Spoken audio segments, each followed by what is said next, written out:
In order to effectively and consistently define treatment procedures, we must first be able to define the three levels of contamination: light to moderate, moderate to heavy, and heavy to extreme. When we can consistently and accurately define these levels, we make it easier to instruct technicians how to do the work and be able to expect consistently superior results. Light contamination can be defined as areas where the contamination has not permeated the padding and subfloor. Look between these two diagrams. The room on the left would be considered light contamination, even though the square footage of contamination is much greater than that of the room on the right. Multiple areas of single deposits will be easier to treat than a single area that has been exposed to multiple deposits.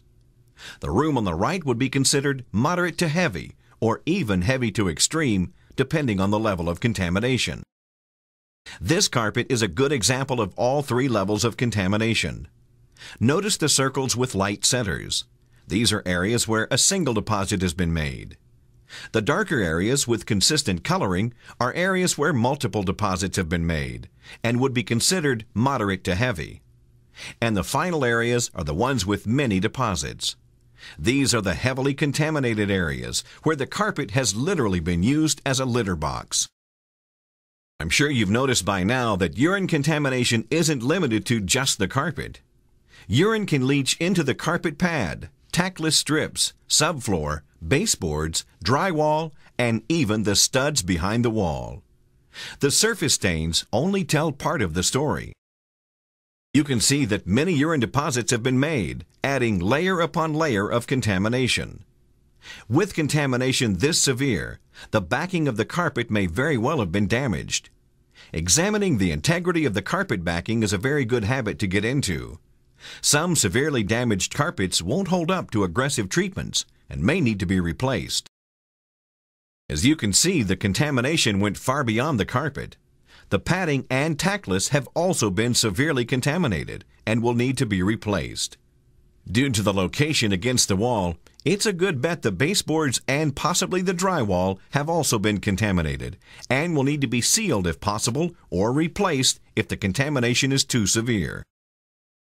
Proper documentation is another mark of a true professional. Not all pet odor jobs are done on the same day. When a well-diagrammed odor map is prepared during the inspection process, the work can be done days or even weeks later with confidence. Additionally, realtors, apartment managers, and property managers may need to demonstrate the reality of the pet odor contamination to tenants and property owners who may not be in the same city, let alone the same state. Since you may be working with these people on a regular basis, giving them additional tools to make their job easier will make them rely on you more and more. A well-diagrammed odor map is an essential tool for any odor job. A technician may not remember the location of all the urine deposits if the work is not done immediately, and the marks used to identify the contamination may no longer be present. This is especially true if the estimates are done by one technician and the work performed by another. A proper estimate will also include a breakdown of the charges. A line-by-line breakdown of the work required to effectively treat the contamination will justify the charges to your customer. Your typical homeowner may not realize the work required to remove the contamination. Proper documentation will work to your advantage as well if dealing with technicians, ensuring they perform the treatment exactly as it was described to the owner or manager. Pre- and post-treatment instructions will assist you greatly when dealing with homeowners. Pre-treatment instructions can include reminders to the homeowner to move a large entertainment center or to vacuum. Post-treatment reminders can include follow-up cleanings, safety instructions, or treatments. Not all estimates are going to please the owner or manager. When the cost of treatment meets or exceeds the replacement cost of the carpet, they may simply opt to replace the carpet. For many apartment managers, if the cost of the treatment meets or exceeds 50% of the replacement cost, they'll have the carpets replaced. This doesn't mean your part in this is over. Even if the carpet is being replaced, the subfloor may need to be sealed in addition to treating or replacing tackless strips and sealing baseboards. Provide a second estimate for these services as well if you think the customer may opt to replace the carpet. The first weapon in your chemical arsenal is odor barrier. Odor barrier's primary function is to seal hard surfaces such as the subfloor, tackless strips, baseboards, and walls.